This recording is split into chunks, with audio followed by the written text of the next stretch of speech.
Hello everyone, Zelerant here, and for today's video on Umamusume, I thought we'd go ahead and do a quick video on why it's so important to be saving up 200 pulls for every banner that you want to pull on, and that if you're not able to get that, you absolutely should skip it, regardless of what you hear other content creators say, including myself, on how important maybe a certain Uma or support card is, in that if you don't have pity, you do not pull on it.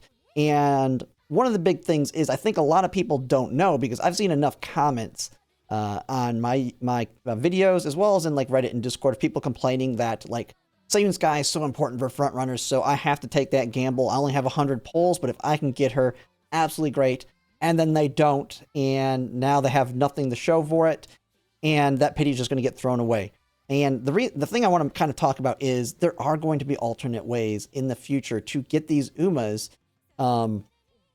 that you can grind for, even as a free-to-play, as well as support cards, and that if you skip them now, it's completely fine. You will have the opportunity to get them in the future. And this is just to be kind of a heads up, so people know that not to worry, no matter how high of a priority something is, you can skip it, and you will be able to make up for it later.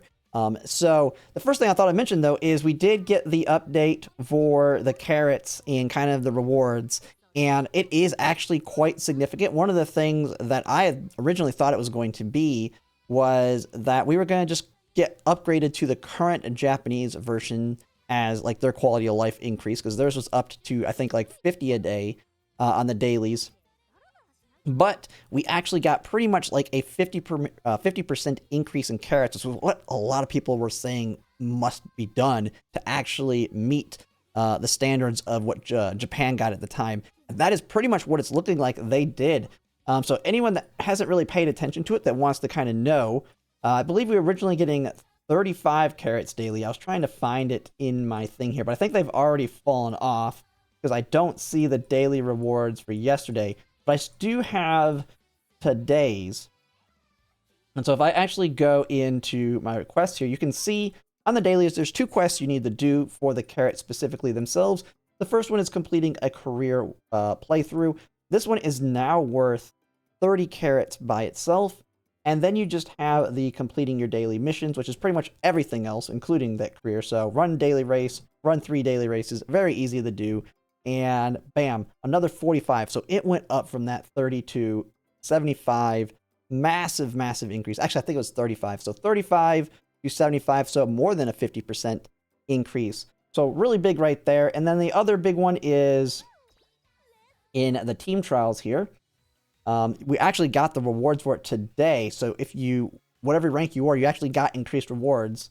But now it is, okay, we can only look at the retention ones, I guess. So 375 for Class 6 retention. Class 5, which I think a lot of people are getting in there just because it is very hard to retain. I somehow keep pulling it off somehow. But 225 there. And the friendship points are, or friend points are much higher as well. I believe this was originally 5,000, now it's 7,500. So a pretty significant increase there as well. And then if you get demoted, it's just the same rewards as the rank of whatever you're demoted into. Same thing as promotion. If you get promoted up, you get that rank's rewards. So overall, pretty good on the increase. We don't know yet what the club rewards are going to change to, because that update will be coming out at the first of the month. I just double checked to make sure that they didn't actually change it here. And ooh, I can do a donate here. But right now, when you actually look at the rewards, it's still showing the original ones here. So this is going to be increased, but it is going to be at the first of the month when we'll actually see what the change is here. If it's as big as we've seen with the dailies and others, we can expect maybe like a 35% increase, which is quite significant, especially if you're in like a higher tier guild that plays a lot and you're getting at least S, which is what we're getting. It's S plus and SS are insane, in the amount of fans you need to get in there. So S or even A plus, it's a pretty significant increase. You're probably looking at being close to what current SS is, if they give us that, if they kind of give us the same we've seen in the other places. So overall, a lot more polls are going to be coming in, and so that's good. And so what the original topic I was going to talking about here now, though, is why you should be saving up 200 polls and not gambling on any Umas or support cards, and that is because there is going to be the opportunity to actually grind for them. The Uma specifically you'll be able to grind for, and then support cards you'll be able to get them through the half anniversary and anniversary. And so let's just go ahead and take a look at this. And so the support cards are fairly straightforward. On the half anniversaries and anniversaries, we can just go right in here. We'll go to the first one we're going to have here, which I have to switch to the Japanese version here. And we can go to events and, well, not events, maybe it's missions here. Man, I always get lost trying to find these things here. Yep, there we go. So if we go to the first half anniversary here, which we are getting pretty close to it. So this will be coming out here, I think, in like a month or two. If they time it the same way that they've timed it with the other events, it won't be the true half anniversary for us. It'll be like more like the 4.5 month anniversary.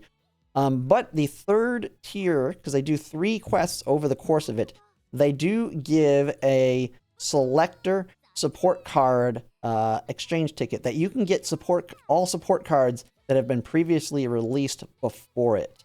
I don't remember the cutoff specifically for a support card to be in it, but you have this as a way to get a very specific one.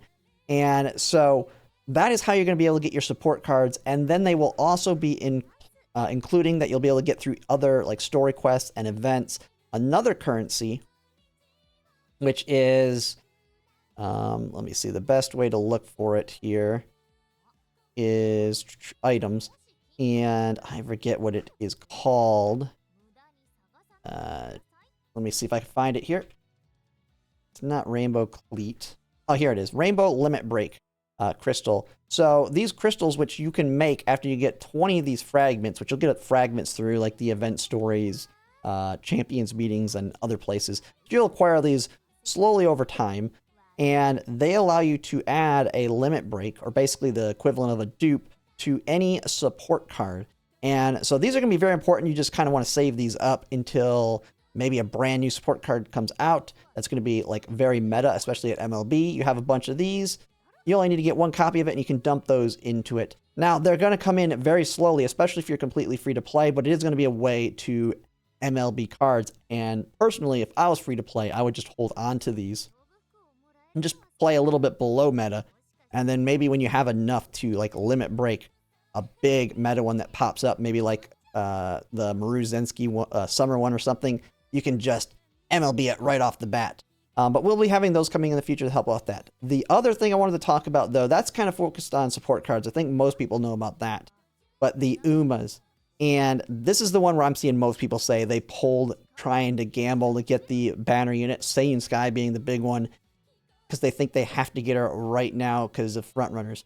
And just to tell you that we will be able to get them in the future just through doing legend races, and not like the same that we currently get, where you get like 60 to 70 stars through their first legend race, but instead through daily legend races that you can do, which is right here in the document. You can look at this in the reference document on the Japanese one, not the global one. I don't think the global one shows it yet because we don't have it yet.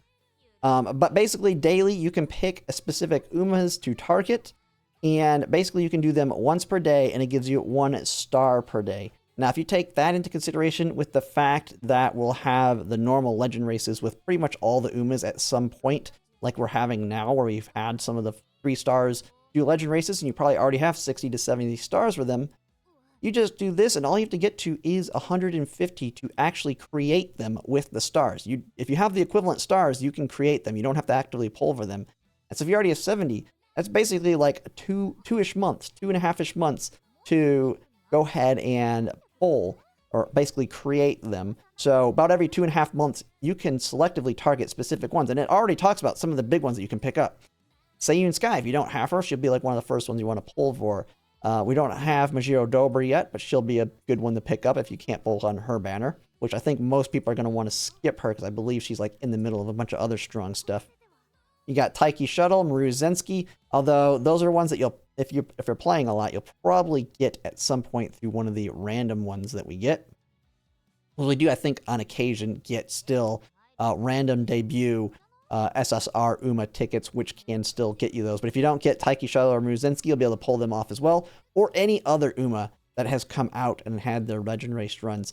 And so that's why I wanted to make this video, just a kind of a quick video for those that are thinking they want to gamble for something just because of how important people are telling you it is. I know we're going to have like specific things like the big one I think everybody's telling you to save up for now, which you should be able to have 200 pulls if you start saving up now for it, is the Riku support card and Rice Shower support card. Absolutely, that should be the big one you're saving up the 200 pulls for. And if you're not going to be able to have that much, I would absolutely skip Summer Muruzenski to make sure you can pull those, just because of how useful they're going to be in the second scenario when it drops. And then Summer Muruzenski you can pick up at this point, or you just skip her altogether because she will eventually fall off meta pretty strongly when her support card drops.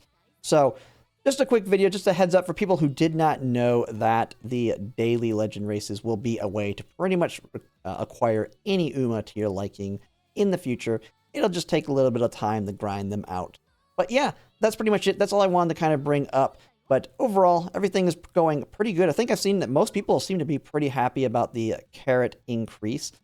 So I think the only thing that people still kind of really want is pity carryover, which would be really nice, because then I wouldn't have to mention this. If pity carried over, you could gamble those 40 pulls, and if you're not lucky, you're not lucky, and then just actually pull on the more important banner.